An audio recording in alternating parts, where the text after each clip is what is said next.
Hey guys, this is Hell Hades. This is a Raid Shadow Legends video. Guys, we've got our first guaranteed champion for a while, honestly. And it's going to be an epic, which might mean it's more, I guess, accessible to some than others. So let's go through the details here. Do we think it's worth our time? Do we think it's kind of like worth the effort? Before we get into the guaranteed, there's a couple of other things quickly. So on the 20th of June, which is tomorrow, there's going to be a 3 times run-in for speed gear in Dragon. I've spoken about gear sets being almost irrelevant now in dungeons, certainly for anyone who's played for a while, because of the amount of gear that you can farm in places like Doom Tower, Curse City, Faction Wars. Almost makes using your energy on dungeons a bit irrelevant. But when you've got a good set out of the mix on a 3 times, I think it's possibly still worthwhile. So speed gear, triple drop here, and then a triple drop for the 22nd of Savage gear from Fire Knight, still decent as well. So those 2 events probably worth at least thinking about. If you're a new player, the speed gear is going to be really valuable. And if you're kind of like moving into building out damage dealers, then Savage gear, I still use a ton of Savage gear on my account, even with all the fancy new sets in the mix. Anything else? So the last thing then is the guaranteed. It's actually going to be an epic, and it is a very cool epic, I will say. But you're going to need to pull 30 void shards to make this happen. So it says here, this Thursday, tomorrow, we're planning to launch a guaranteed champion event, summoning champions using void shards. When this event is active, we'll guarantee you White Dryad Nia on your 30th shard. And if you happen to pull her before then it just cancels the event, so you can't double up. Now, if I think back to the free-to-play competition, White Dryad Nia was one of those champs that was really pushing on the top players, but they had to do a bit of manual gameplay. And this is what puts me off about doing content with White Dryad Nia. She's really cool. She's quite hard to use on auto. She's not impossible. There's definitely teams that can use her on auto.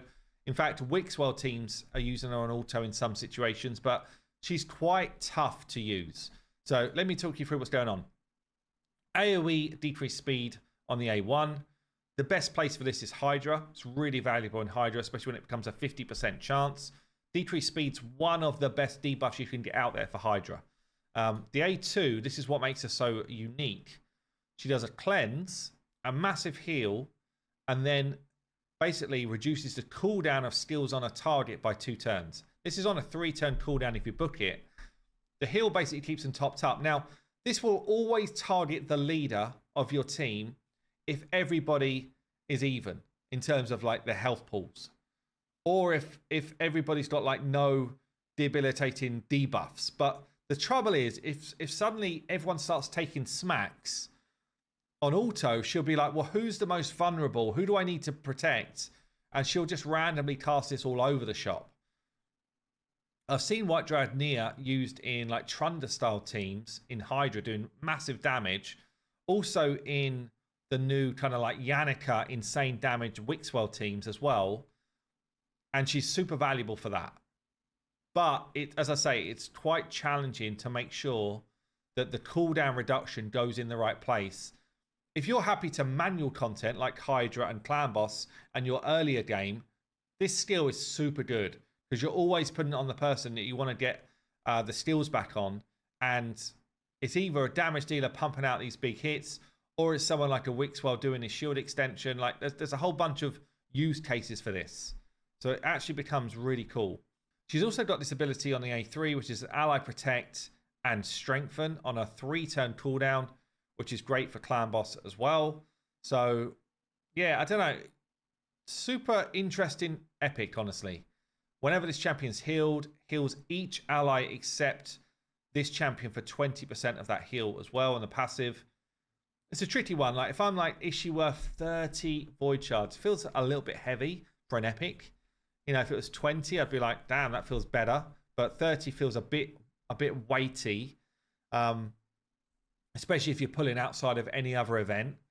Obviously, we're coming towards the end of a fusion, which means we're going to soon find out a new fusion, not in too long. Don't know, really. This one's got me a little bit on the fence. if I was a new player and I'm looking for someone who can make a difference and I'm happy to manual, it's a tick. I would do it if I've got enough shards. If I'm a late game player and I'm looking for ways to build some of these funky comps, then potentially it's a tick, but you might have alternative ways already to do it. I've already got her, so I'm not going to be pulling shards for this event, but it definitely has got me a little bit on the fence. She's not one of those champs that's worth, like, I'm pushing for the +4, in my opinion.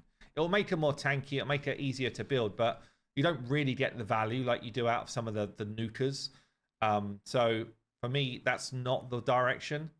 But it's an interesting one anyway. Let me know what you think in the comments down below. Is she worth 30 of your void shards? Anyone who's using her for funky content, let us know down below as well, especially if you're doing it on full auto. We'd love to see those teams. Anyway, there you go, guys. I've been Hell Hades, keeping you up to date, and I'll see you soon.